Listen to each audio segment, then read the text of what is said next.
Hello, my name's Miriam O'Loughlin and welcome to this week's episode of RTE True Lives.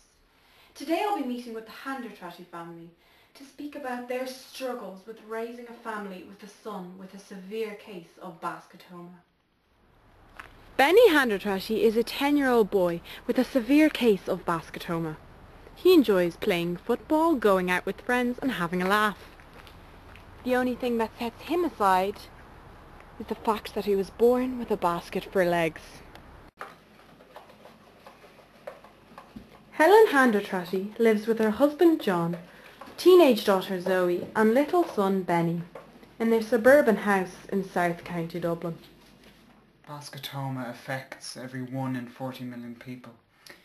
It is a bizarre disease that eats into the internal organs and causes a basket growth on the skin. And unfortunately, in Benny's case, it was hereditary. Now, thanks for joining me. Now tell me, what's it like growing up with a family with such disabilities? Do you find it difficult? Well, I mean, I've never known any different. My brothers are always been a basket, so it's just normal. Yeah. And tell me, Helen, how did you meet your husband, Janet? Well, I was on a date when I was young and I got stood up at the restaurant and the waiter sent over a fruit basket. And sure, didn't we get talking? And we've been married ever since. And have there been any times when you question the strength of your family, difficult times? Well, I'm a Protestant and John's a Catholic and he brings the kids to church. Yeah. And so he's bringing the kids one morning and sure, at the collection, sure didn't they collect John? And I had an awful time explaining to the priest, getting him back and explaining that I was a Catholic and John was a Protestant and the marriage worked. Yeah. But when we got him, they'd taken all his money. That's awful. And do you think people are prejudiced towards his disability? I think completely. Because, I mean, homosexuals, black people, foreign, are all accepted in our society. What's so wrong about a basket? I mean, my son is the nicest son you'll ever come across in your house. The nicest person. And sure, John, he treats me right. And he's just... sorry. And why do you think this happens? I think people just don't understand it and people just are prejudiced against things they don't understand. I mean, what did little Benny do after school? We find it difficult getting a job. What do you think? Can you elaborate on that, Helen? Well, people think that just because he's a basket, he's intellectually incapable of holding down a job, but sure, he's one of the smartest guys I've ever come across in my life. And sure, Benny's the brightest in his class. And how did little Benny get on in school? Well, Benny's always been the brightest of the class. I mean, straight-A student. I mean, the other kids just don't understand how a child with Basketoma could be getting better grades than them.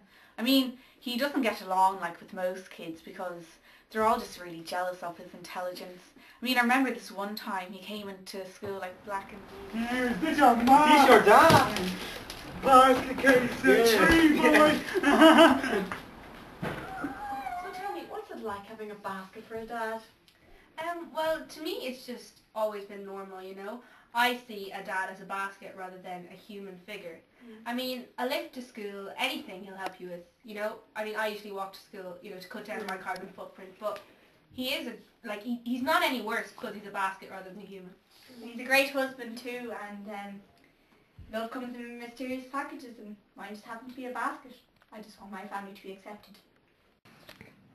There's nothing different between me, Frank, or Sam. Like, I think of me as the same, and I just don't want to be bullied, and then I'll be happy. In the end of the day, they're just a normal family begging to be accepted. Will the prejudice ever end? Tune in next week for an ice cube as a babysitter.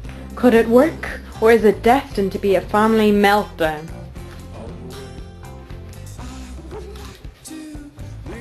If you've been affected by any of the problems in this programme, tune in to www.inanimateobjects.ie or polaware.eu. Are you okay, Cormac? Are you bleeding? So you're okay, are you okay? Do you want to get... In the end of the day, they're just a normal family begging to be accepted. He's the top crop of the class. Yeah, people say that he doesn't have a soul. Don't they? Do you remember that? Well, you're not God. You're not God. You don't know who does and doesn't have a soul. People pretend they're married to candles and random inanimate objects. I mean, we don't find it funny. It's not a joke. This is our John has a soul. A candle doesn't have a soul. he's a great dad. He's not one person in the last.